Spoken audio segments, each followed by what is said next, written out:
let's talk a little bit about the design of the project you just saw. This little guy here is designed to allow you to adjust a floating tremolo on a guitar. Basically, there's a set of springs that are counteracting the tension from the strings, and it's a real pain to set them up.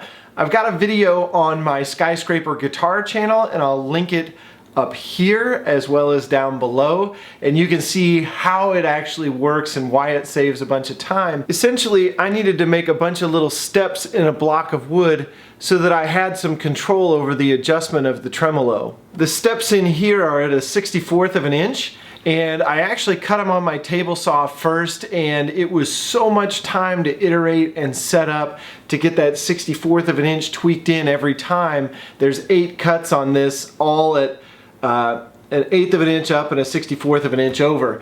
So I wound up using my CNC, and it is a phenomenal tool. The accuracy of the digital wood carver making these things a functional tool is absolutely amazing. I struggled for years with setting these up, and it takes me about an hour to an hour and a half, and I used batteries with tape around them and popsicle sticks and all kinds of things.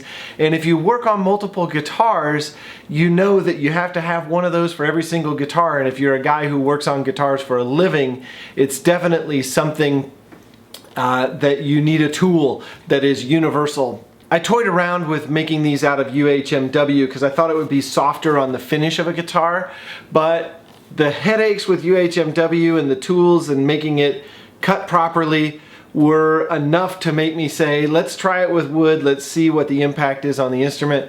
And quite honestly, there's no issue. The only impact might be on the inside of a cavity, and it's with a very light block of wood. So if you're a guitar player and you play a guitar with a floating tremolo, I would invite you to check out my other video. Whether you want to buy one of these or not, my method of setting up a Floyd Rose might change your perspective of how you do it. It might save you a little time, whether you're using the popsicle sticks, a battery, or a trim wedge from Skyscraper Guitars.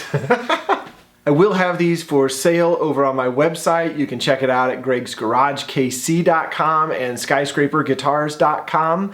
I'll have them at an introductory price of $10 a piece, and they will go up to $12 eventually sometime after the holiday season. So thanks for checking it out. Rock on! If this is your first time on Greg's Garage, I'd invite you to hit the subscribe button so future videos will show up in your YouTube feed.